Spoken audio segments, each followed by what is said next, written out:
फिर ऐसे में तो फिर छिटक भी सकते हैं आपसे वोट बैंक वो। साथ ही साथ में एक और चीज आपसे समझना चाहूंगा, आपने कहा कि एग्जिट पोल्स जो हैं वो 2021 में भी गलत थे। मानता हूं आपकी बात 100% सही है, लेकिन जब 4 तारीख को नतीजे आएंगे उनको तो मानेंगे ना आप पूरी तरह से? ऑब्वियसली क्यों नहीं मानेंगे। 4 तारीख को हमें कहना है कि टीएमसी के फॉर्म में ही आना है। देखिए हमारे स्वराष्ट्र मंत्री जी यहाँ आके बोल के गए हैं, बहुत बड़ी बात बोले हैं वो, कि 4 तारीख को वो टीएमसी कर्मी को उल्टा के वो झुलाएंगे। आई थिंक ऐसा ही कुछ वो हाँ समझ गए, स्टेटमेंट है। समझ गए मैम, सब तो समझ गए। हाँ तो हम लोग यही बोलना चाहते हैं कि हमें अपने बंगाल के पब्लिक के ऊपर, जनता के ऊपर पूरा भरोसा है। लेकिन दीदी ने हमेशा एक ही बात बोला है कि हम बदला नहीं, बदलाव चाहते हैं। तो इसकी सिक्योरिटी हम लोग दे रहे हैं कि 4 तारीख के बाद ये जो सीआरपीएफ को बोला गया है 2 महीने और एक्सटेंड करने के लिए, तो ये किस लिए बोला गया? बीजेपी की कर्मी को सेफ्टी देने के लिए या केपी की कर्मी को सिक्योरिटी देने के लिए? तो बीजेपी कर्मी की सिक्योरिटी हम लोग लेते हैं, वी विल टेक इट अप्रोपोज। ठीक है, आप ये कह रहे हैं कि 4 तारीख को जब नतीजे आएंगे तो आप उनको मानेंगे। टीएमसी उम्मीद करूंगा कि जब नतीजे आएंगे तो उसके बाद चाहे वो किसी के भी फेवर में आए, दोनों पार्टियों से मैं ये गुजारिश कर रहा हूं कि फिर वो चीजें देखने को नहीं मिलती, कभी ईवीएम को लेकर के शिकायत, कभी चुनाव आयोग को लेकर शिकायत, वो उस दिन देखने को ना मिले। ये उम्मीद मुझे आपसे भी है और बीजेपी से भी मुझे यही उम्मीद है। अब हेमंत जी से समझने की कोशिश करते हैं। हेमंत जी, अब धृति जी कह रही हैं कि दीदी तो घर घर में है, लेकिन जो एग्जिट पोल्स हैं सर वो तो दूसरी कहानी कह रहे हैं। एग्जिट पोल्स तो ये कह रहे हैं कि दीदी अब बंगाल में भी नहीं है। किस तरह से आप देख रहे हैं एग्जिट पोल्स को?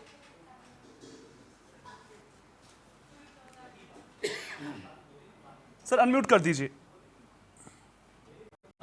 हम लोगों ने इस मैटर पे काफी लंबा बहस किया और नतीजा ये निकली कि बंगाल में जो भय, भ्रष्टाचार, कट मनी वाली जो प्रॉब्लम थी या एंटी इनकमेंसी की जो बात आई थी, 15 साल जो डिस्टर्बेंस था, एम्प्लॉयमेंट का मामला था, बिस्तर का मामला था, लोगों को पेंशन नहीं मिल रहा था, उनको मतलब यहाँ से दूसरी जगह डिप्लॉय कर रहे थे। तो ये बहुत सारे फैक्टर्स है जिस ख्वाब को लेकर के बंगाल का निर्माण किया गया था। जो बंगाल कभी एशिया का लंदन माना जाता था, वो सारे ख्वाब मिटते चले जा रहे थे। तो आप एक चीज ध्यान में रखिए कि बंगाल में हुआ क्या एक्चुअली। बंगाल में आप एक चीज जानिए कि जहाँ अगर 4 बंगाली हैं और 4 बिहारी बैठा दिए अदर मतलब अदर क्षेत्रों का, तो 4 बंगाली जब भी बात करें बांग्ला में बात करें, नहीं बोलेंगे।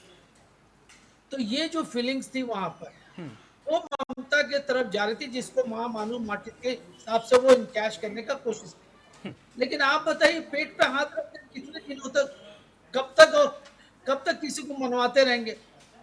कब तक आप उसके अनसिक्योरिटी को इस तरह भंजाते रहेंगे? कब तक उसको भयभीत कर करके उसको आप ये बात मनाते रहेंगे? तो कहीं ना कहीं एक दिन ऐसा आएगा जहां लोग को चाहिए, चेंजेस चाहिए। तो ये जो चेंजेस है वो एक तरीके से ममता बनर्जी के 15 साल के शासनकाल को उन्होंने ब्रेक करने की कोशिश की। और ये ट्रस्ट क्यों आया लोगों के ऊपर?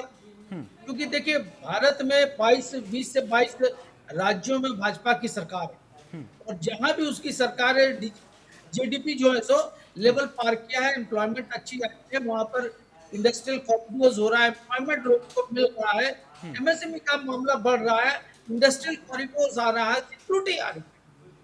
और आप देखिए यूपी को ही देख लीजिए, कल यूपी के लोग बोलते थे कि हम बंगाल में कमाने जा रहे हैं, आज बंगाल के लोग कहते हैं कि यूपी और महाराष्ट्र में जा रहे कमाने। तो ये जो चेंजेस आया है ना, ये लोगों के टेम्परामेंट को चेंज किया और आज ये जो टेम्परामेंट हुआ है वो पूरी बंगाल की स्थिति को चेंज कर दी है। मैं पहले भी बता चुका हूँ कि इसलिए एसआईआर का जो मामला था कोई मान्य नहीं रखता है, का कोई मान्य नहीं रखता है। इसमें मामला क्या आता है कि जो मुद्दे थे वहां के, वो मुद्दे यहाँ पर हावी हो गए थे कि हिंदू मुस्लिम ध्रुवीकरण जो करे थे लोग, वो वही मामला खत्म हो गया। अब यहाँ पर हुआ कि मुस्लिम तुष्टीकरण करके जिस तरीके से कांग्रेस या वाम दल या टीएमसी, ओवैसी और हुमायूं की छोड़ दीजिए, तो आप तीनों पार्टियों को देखें तो गोत्र एक ही है। चाहे वो कांग्रेस हो, चाहे वामपंथी हो, चाहे ममता बनर्जी हो, ये भी कांग्रेस से ही आई है, गोत्र एक ही है। सारे लोगों का था कि मुस्लिम ध्रुवीकरण कर करके और हम डर भय क्रिएट कर करके मजमा लगा करके लोगों के ऊपर अटैक करके लोगों को उनकी मानसिकता को कब एकदम बंधक बना करके हम वोट लेते थे। ये राजनीति अब खत्म हो रही है। अब लोग उस मैटर को नहीं देख रहे। इसलिए मुझे ये लगता है कि पिछले जो मैंने डिबेट में कहा था कि भाजपा 77 से 115 तक जाएगी, लेकिन अब मेरा जो आकलन है वो भाजपा 190 से ऊपर जा रही है। क्यों सर इतना बड़ा जो परिवर्तन मेरा कैसे? असेसमेंट है। और क्यों सर इतना बड़ा परिवर्तन कैसे? 190 के आसपास जा रही है, क्योंकि देखिए मैं आपको इसलिए ये बात दावे के साथ कह रहा हूं कि मैं भारत के ओबीसी समुदाय का नेशनल हेड हूं लीगल वर्क के लिए। जो ओबीसी समुदाय है उसका 67%, मतलब आप ये समझ लीजिए कि भाजपा को गया वोट। अब आप समझ लीजिए 67%। इवन मुस्लिम वोट जो मैं कल बता रहा था, जो मेरा रिपोर्ट था, 8 से 10% भाजपा की तरफ गई है। एसटी वोट भी भाजपा के पास लगभग 54% गई है, 54 एसटी। और एससी वोट जो है वो 67% गई है। अच्छा आप कह रहे हैं, गोविंद जी मुस्कुरा रहे हैं, गोविंद जी से जवाब जरूर लूंगा मैं, लेकिन धीरती जी वो कह रहे हैं कि आपका सारा वोट बैंक बीजेपी ले गई है इस बार शॉर्ट एंड क्रिस्प में। देखिए वो अपना अपने हिसाब से अपने समीक्षा दे रहे हैं।